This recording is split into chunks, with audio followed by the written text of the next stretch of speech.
Hey guys, this is Austin. We've had those sweet RTX graphics and desktops for a little while now. However, today is the day that it is finally time for all this power to come down to the laptop side of things. To test, we have the brand new ROG Zephyrus S 17-inch. Now, we actually took a brief look at this laptop at CES. However, at that time, Nvidia had the performance testing side of things locked down.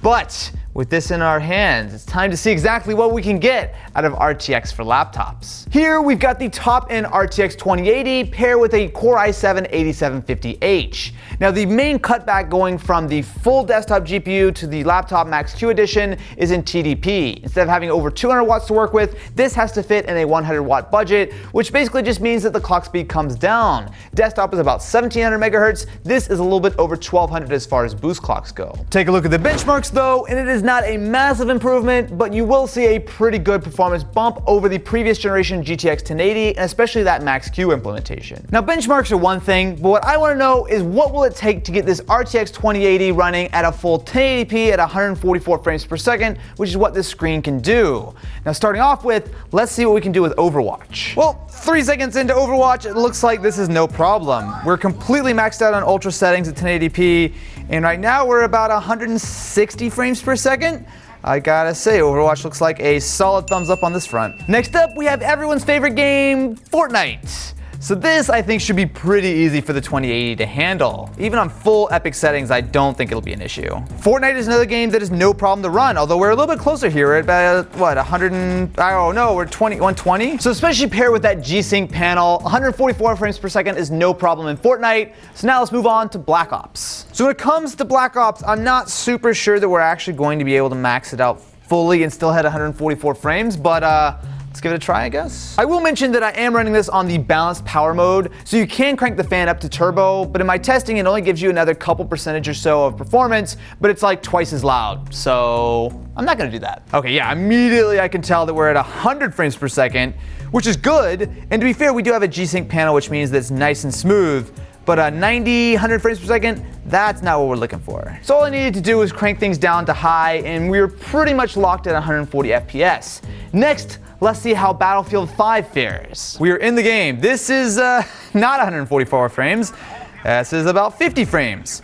So the thing with Battlefield that's going to be difficult is that it does support ray tracing. And it is one of the very few games that does support ray tracing right now, but it is incredibly demanding, especially on the ultra setting. Okay, so turning ray tracing down to low gave us a big boost in frames. We're now up to about 90, which on this G-Sync panel honestly really is not a problem. I would be totally happy to play the game like this. Damn, like look at the reflection.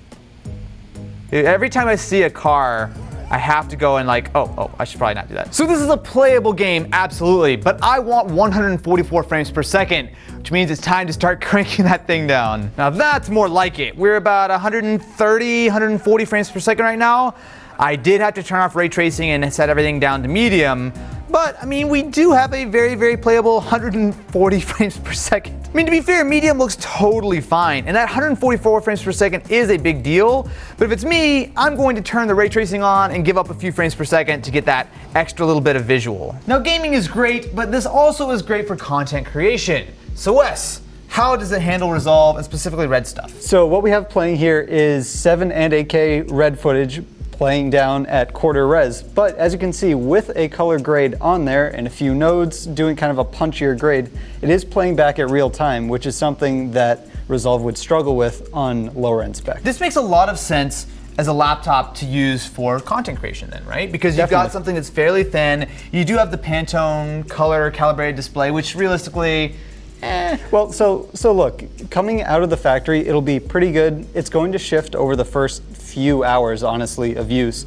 But by having a good display, that means that if you are someone that wants to calibrate in the future, you can be fairly comfortable that you are going to be able to get a fairly good calibration out of it. Next, let's talk about this actual laptop itself, the Zephyrus S, which there's actually a lot more to talk about than purely just the graphics side. This shares a lot of DNA with the original Zephyrus. When it's closed, it's only 18 mil thick. When you open it up, the entire deck lid raises to give more cooling from the bottom. There's also a very unusual placement for the keyboard and trackpad. So it's all put on the bottom half of the laptop, which means that this top half is entirely dedicated to cooling that CPU and especially the GPU. Now this does take a little bit of getting used to, but it's really not so bad. Now same thing goes with the touchpad. While it's a little bit smaller than usual, most importantly it has a solid surface and you do do have the option of turning it into a number pad and some of the best sounding click buttons I've ever tried on a trackpad. All of this means that this is among the smallest 17-inch gaming laptops that you can buy.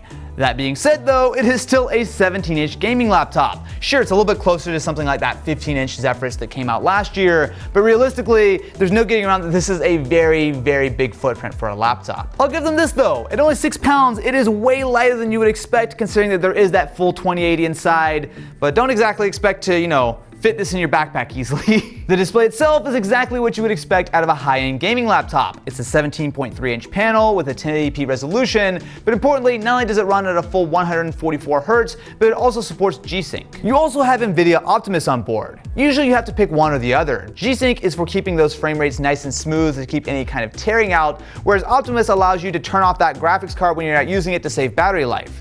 Now in this, you do have to manually turn it on as well as restart the laptop when you're switching between the two. Most of the time when you have a laptop with G-Sync, it means that you're gonna get like an hour of battery life. So thankfully that's not the case here with Optimus on board. Paired with the decently sized 76 watt-hour battery, I've been able to get about 3 to 3.5 hours of normal use with the laptop. Now that's not gaming, mind you, but this is actually a laptop that you can do some other stuff with. Not a lot of other stuff, but some other stuff. You do have the added benefit of supporting USB-C charging. Now that's not enough to fully power the laptop. It tops out at 65 watts, so it's a lot more for kind of charging it overnight or using it for lighter tasks. But importantly, this means that if you want to take this on the go, you don't have to always carry the giant 200 watt power brick. Instead, you can take a smaller one or just plug into a USB-C monitor to top off. Also, while we're talking about USB-C, it does have a pair of USB-C ports, but neither support Thunderbolt 3, something that the previous Zephyrus did. Not exactly like a deal breaker, it's just kind of an odd decision. Something interesting about this notebook is the webcam. It doesn't have one. That is where this comes in. In the box, they do include an external webcam. There's a couple reasons for this. First of all, they don't have a whole lot of bezel to work with on the top, but more importantly, this is a higher quality webcam than usual. Not only does it support 1080p, but it also has a full 60 FPS output. And on top of that, they also have a little stand that comes with it, so if you want to do something like Twitch streaming, you can set the webcam off to the side. You know what? This actually does look a lot better than most webcams included on a laptop. Now sure, it's not going to be quite as good as something like a dedicated camera setup for Twitch streaming, but considering that this comes in the box, I've got to say, really not a bad idea.